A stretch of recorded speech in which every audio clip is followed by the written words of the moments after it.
नमस्कार दोस्तों, नागराज सीरीज की अगली कॉमिक्स खूनी जंग में आपका स्वागत है। आइए इस कॉमिक्स को पढ़ते हैं।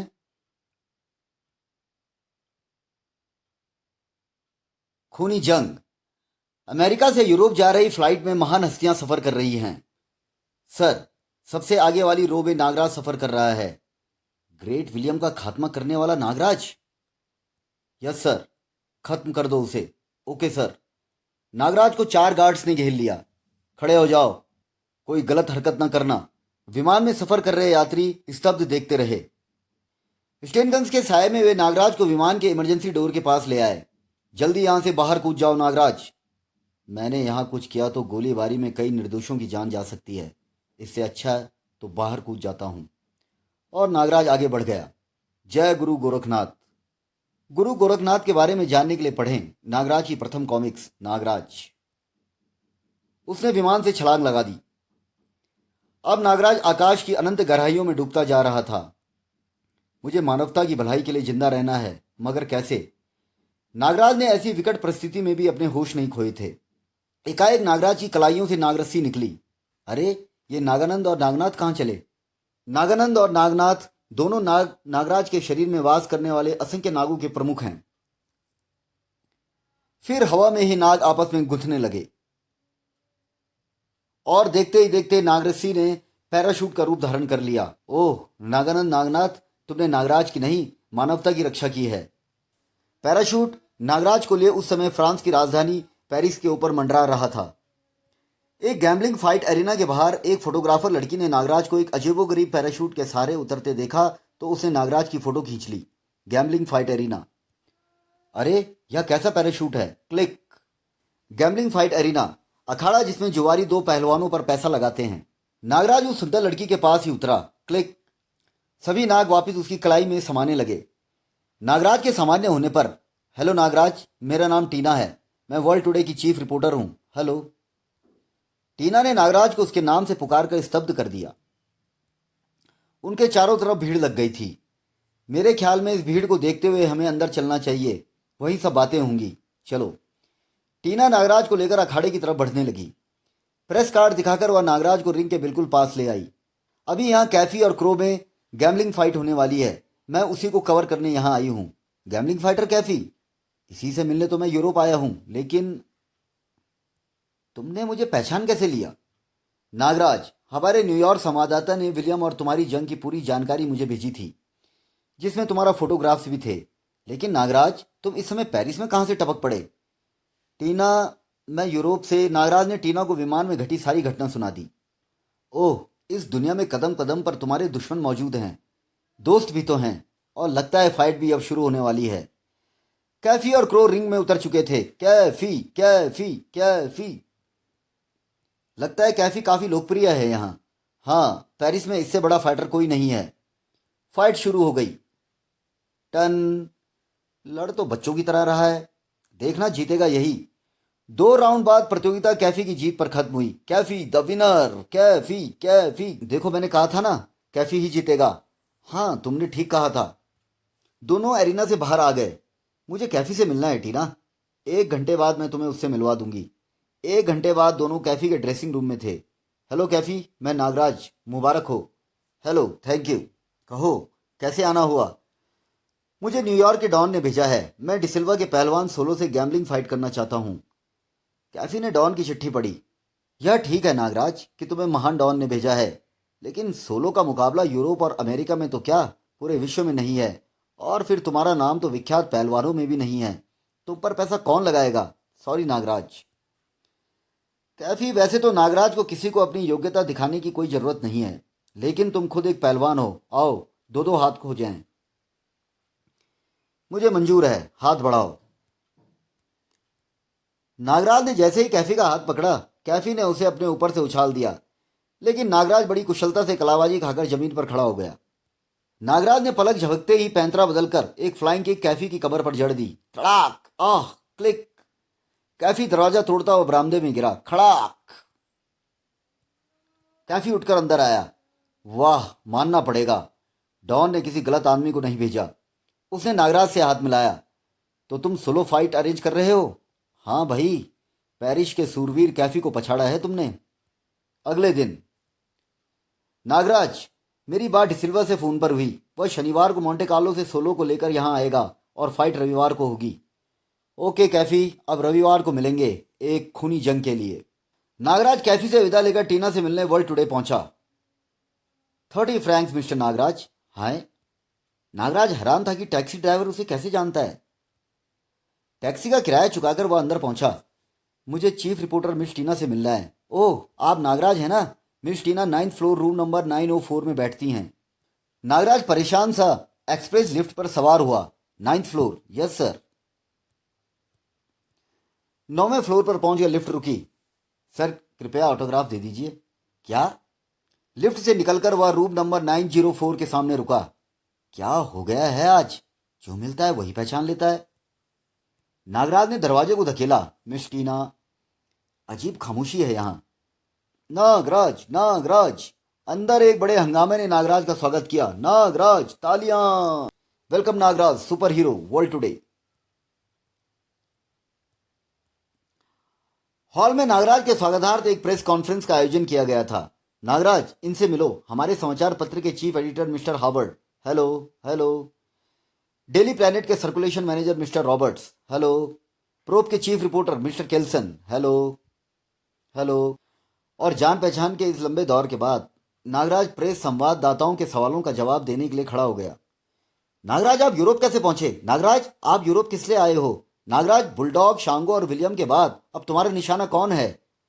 आपने एक साथ इतने सवाल पूछ लिए, मैं सबका जवाब बारी बारी से देता हूं। नागराज ने सर्वप्रथम उन्हें अपने पेरिस में आश्चर्यजनक ढंग से उतरने की घटना सुनाई। मैं यहाँ मानवता और यूरोप वासियों की भलाई के लिए आया हूँ और मेरा पहला निशाना है आगामी इतवार को मोंटे कार्लो का मशहूर पहलवान सोलो। क्या यूरोप में आपका कोई और भी लक्ष्य है?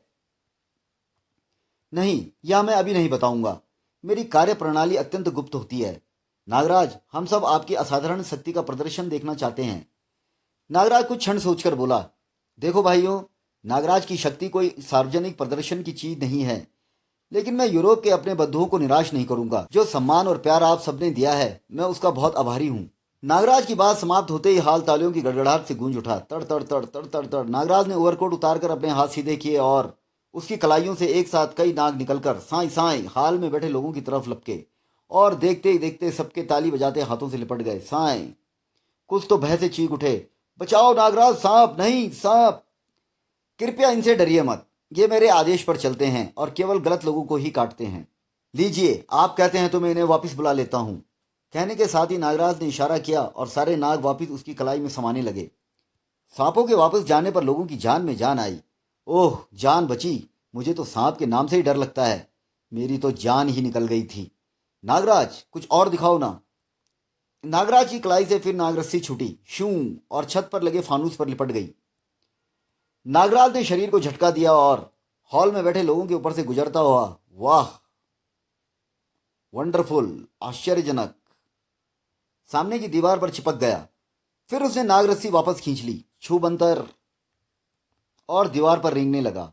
फिर छत से होता हुआ वह वापस स्टेज पर उतर गया। तड़ तड़ तड़ धप। नागराज, आप ये करतब कैसे करते हैं? यह मेरे लिए कोई कर्तव्य नहीं, वास्तविकता है। जिस प्रकार आप जमीन पर चलते हैं उसी प्रकार मैं दीवारों पर या छत पर रेंगता हूं। फिर वह कॉन्फ्रेंस समाप्त हो गई। सबके जाने के बाद नागराज टीना से बोला, टीना, मुझे एक बात नहीं समझ आती। आज पेरिस में जिससे भी मिला वह मुझे पहले से ही जानता था, और अब यह प्रेस कॉन्फ्रेंस। इसका जवाब तुम्हें आज का अखबार देगा। World today, heroic entrance of a super power in Europe, Nagraj. अखबार पढ़कर नागराज को समझते देर न लगी कि क्यों लोग उसे पहचान रहे हैं। ओह, अब सब समझ में आ गया। और तुम्हारा मुझसे यहाँ मिलने का वादा भी था, इसलिए मैंने प्रेस कॉन्फ्रेंस बुला ली। ओह नागराज, तुम नहीं जानते पेरिस में तुम्हारा कितना क्रेज है। इस न्यूज को पढ़ने के बाद हमारे ऑफिस में सुबह से हजारों फोन आ चुके हैं और कल के अखबारों को देखना, तहलका ही मचा देंगे। टीना, परसों की फाइट में तुम जरूर आना। ओह नागराज, तुमने यह कहकर मुझे बहुत खुशी दी है। कुछ देर बाद, चलो नागराज, अब घर चलें। चलो। रविवार की शाम बहुत गर्म थी। मौसम के कारण नहीं, नागराज और सोलो के बीच होने जा रही खूनी जंग के कारण। आज होने वाली फाइट के टिकट सुबह काउंटर खुलते ही हाथों हाथ बिक गए थे एरिना लोगों से ठसाठस भर चुका था। यहाँ उपस्थित भीड़ अपने हीरो सोलो के इंतजार में नारे लगा रही थी। वहीं यदाकदा नागराज का नाम भी दो चार लोगों की जुबान पर था। Nagraj, Nagraj, solo, solo, solo. कुछ क्षणोपरांत नागराज एरिना में प्रविष्ट हुआ। टीना ने आगे बढ़कर उसका स्वागत किया। Best of luck Nagraj. Thank you Tina. Hall तालियों की गड़गड़ाहट और लोगों के शोर से हिल गया जब सोलो भारी सुरक्षा में एरिना में प्रविष्ट हुआ। तड़ तड़ तड़, सोलो, सोलो। सोलो रिंग में प्रविष्ट हुआ। दोनों ने अपने ओवरकोट उतार दिए। पहले राउंड का घंटा बजते ही नागराज और सोलो एक दूसरे के सामने डट गए। इससे तो 2 मिनट में धूल चटा दूंगा। पता नहीं किस स्टाइल से लड़ता है यार। कुछ क्षण नागराज को आंक कर सोलो भयानक गति से आगे बढ़ा। एक टक्कर ही काफी होगी। इससे पहले कि सोलो नागराज से टकराता, नागराज फुर्ती से एक तरफ हट गया। साए। वार खाली जाता देख सोलो संभल कर खड़ा हो गया। ओह, फुर्ती है इसमें, दांव पेच से काम लेना चाहिए। सोलो ने एक भयानक छलांग भरी। क्री। और अब नागराज नहीं बच पाया। तड़ाक। सोलो के मजबूत पैरों की टक्कर उसकी छाती पर लगी। फलस्वरूप वह दूर जाकर गिरा। सोलो ने उसे संभलने का कोई मौका नहीं दिया। उसने झपट कर उसे उठा लिया और सिर से ऊपर उठाकर उछाल दिया। नागराज रेफरी से टकराया और उसे लेता हुआ जमीन पर गिरा। धड़ाम। आह। सारा माहौल सोलो सोलो के नारों से गूंज उठा। Solo, solo. रिंग के बाहर खड़ा कैफी नागराज को पिटता देख परेशान था। इस तरह पिटता रहा तो या मुझे मरवा देगा। हाय मेरे 10 लाख रुपया। इस बीच नागराज खड़ा हो चुका था। सोलो एक बार फिर उछला और नागराज को एक बार फिर सोलो की शक्तिशाली किक का सामना करना पड़ा। दर्शकों ने फिर तालियां बजाकर सोलो की सफलता का स्वागत किया।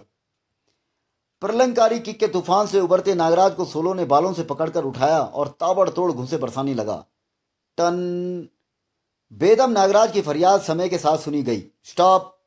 घंटे की आवाज के साथ पहला राउंड समाप्त हुआ। कैफी झपट कर नागराज के पास पहुंचा। मरवा दिया तूने मुझे। लग गया मुझे चूना 10 लाख का। अगला राउंड तू नहीं जीत सकता। वह चाकूबाजी में माहिर है। कैफी की बकवास नागराज चुपचाप सुनता रहा। तभी टीना भी उसके पास पहुंची। नागराज, तुम अपनी शक्ति का प्रदर्शन क्यों नहीं करते? उसको अपने नागों से डसवा दो। टीना, नागराज कभी अनैतिक लड़ाई नहीं लड़ता। कुछ ही क्षणों दूसरे राउंड की शुरुआत का घंटा बजा। नागराज और सोलो एक दूसरे के सामने आ खड़े हुए। यह लड़ाई तुम्हें इन चाकुओं से लड़नी है। नागराज कभी हथियारों से नहीं लड़ता। इन्हें अपने पास ही रखो। रेफरी के इशारा करते ही सोलो ने पैर हवा में घुमाया, लेकिन नागराज ने उसका यह वार अपने हाथ पर रोका और एक सीधी किक उसके पेट में जड़ दी। आह। सोलो दर्द से दोहरा हो गया। अगले ही क्षण नागराज की लात दोबारा घूमी। फलस्वरूप सोलो पलटकर जमीन पर गिरा। नागराज उसकी छाती पर सवार हो गया और सोलो के मुंह पर बेतहासा घूंसे बरसाने लगा। नागराज के खेमे में हलचल मची। बेवकूफ ने चाकू भी तो छोड़ दिया, वरना अभी खेल खत्म हो जाता। आज किस्मत ही खराब है। नागराज, नागराज, नागराज। इसी बीच सोलो ने अपनी टांग पीछे से निकालकर नागराज की छाती पर टिका और नागराज को पीछे धकेल दिया। दोनों फुर्ती के साथ खड़े हुए। पहल की सोलो ने। उसने चाकू नागराज के पेट में घोंप दिया।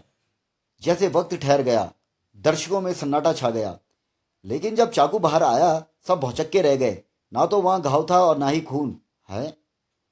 ओह, इसका चाकू तो जहर से बुझा है, या तो धोखेबाजी है। और धोखेबाजों को सबक सिखाना नागराज को खूब आता है।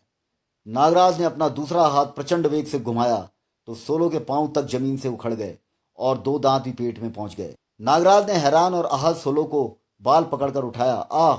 और एक ही घुसे में उसे रिंग की फेंसिंग पर पलट दिया। नागराज, नागराज। नागराज ने उसके दोनों पांव पकड़कर उसे अंदर खींचा और उसके शरीर को तेजी से चारों तरफ घुमाने लगा। फिर उसके शरीर को दर्शकों की तरफ उछाल दिया। सोलो बहुत से दर्शकों को अपने साथ ले डूबा। आह। विजय नागराज को लोगों ने कंधों पर उठा लिया। नागराज, नागराज, और नाचने लगे।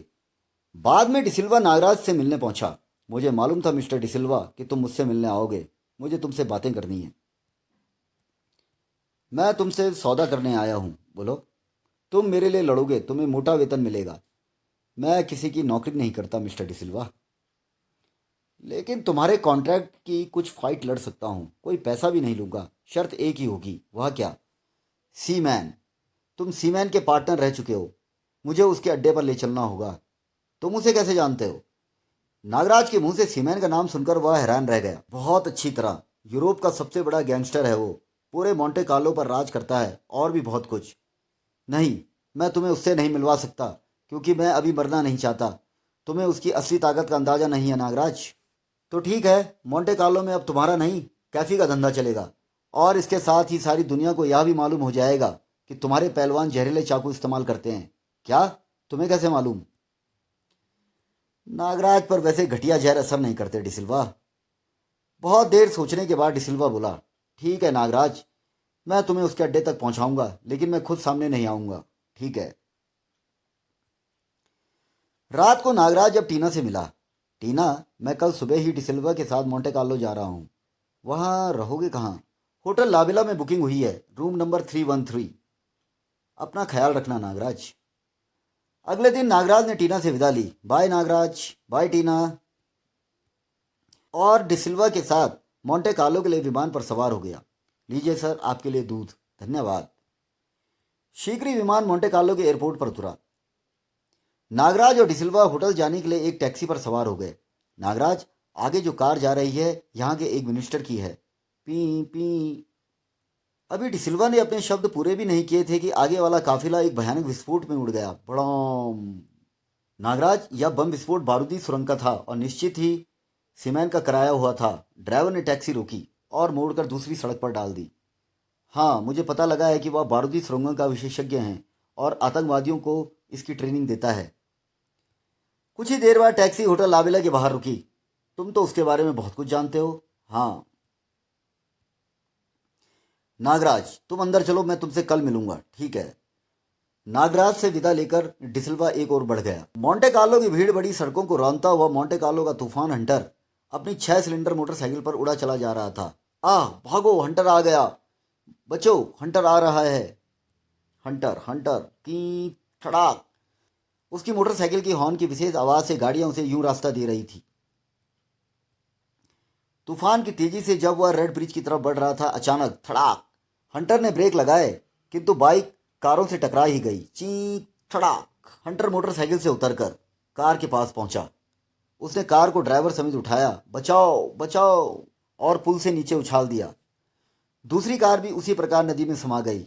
मच्छर हंटर के रास्ते में कहां से आ जाते हैं। तत्पश्चात हंटर ने मोटरसाइकिल उठाई और सवार होकर आगे उड़ चला। उधर होटल लावेला में नागराज काफी शॉप में बैठा दूध पी रहा था। तभी बुरे वक्त ने होटल को आ घेरा और हंटर होटल के शीशे तोड़ता हुआ अंदर घुस गया। तड़ाक। बता, नागराज कहाँ है? नागराज वहां। हंटर ने रिसेप्शनिस्ट को उठाया, ओह, और कॉफी शॉप के शीशे के दरवाजे पर दे मारा। छनाक। और तेजी से अंदर आ गया।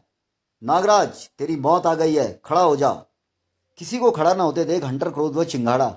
मैं पूछता हूं कौन है नागराज? जल्दी सामने आ जाए, वरना सबको मौत के घाट उतार दूंगा। सबको चुप देख वह आगे बढ़ा। बोल बे, क्या तू है नागराज? नहीं। क्यों बे, तुम में से कोई? फड़ाक। ओह, और दोनों ही स्वर्ग सिधार गए। इससे पहले कि हंटर चौथे व्यक्ति की ओर हाथ बढ़ाता, ठहरो, एक नाग उसके हाथ पर लिपट गया। वह नागराज की तरफ घुमा। जिसकी तुम्हें तलाश है वह मैं हूं, नागराज। इस बीच नाग हंटर को छोड़कर नागराज की कलाई में पहुंच चुका था। इसके साथ ही नागराज ने छलांग लगाई, लेकिन हंटर अपने स्थान से टस से मस न हुआ। अगले पल नागराज ने संभल कर हंटर पर अपने ताकतवर घुंसे बरसाने शुरू कर दिए। हैं, इस पर तो कोई असर नहीं हो रहा। हा हा हा। किंतु नागराज के प्रहारों का उसके फौलादी बख्तरबंद पर कोई असर न पड़ा। आह, मेरा हाथ। तभी हंटर का हाथ घुमा, आह, और नागराज के पैर धरती से उखड़ गए। वह एक और शीशा तोड़ता हुआ रिसेप्शन काउंटर के पास गिरा। छनाक। हंटर ने एक बड़ी टेबल उठाई, लेकिन इससे पहले कि वह उससे नागराज को कोई चोट पहुंचाता, नागरस्सी ने टेबल समेत हंटर को जकड़ लिया। हंटर ने अपनी शक्ति का हल्का सा प्रदर्शन किया, जिसके कारण नागों की पकड़ एक दूसरे के शरीर से छूटने लगी और अगले ही क्षण वह नागराज के अविजित नागों की पकड़ से आजाद था। ओह, मेरे नाग असफल रहे। इसके साथ ही पत्थर की भारी मेज उसे नागराज की तरफ उछाल दी।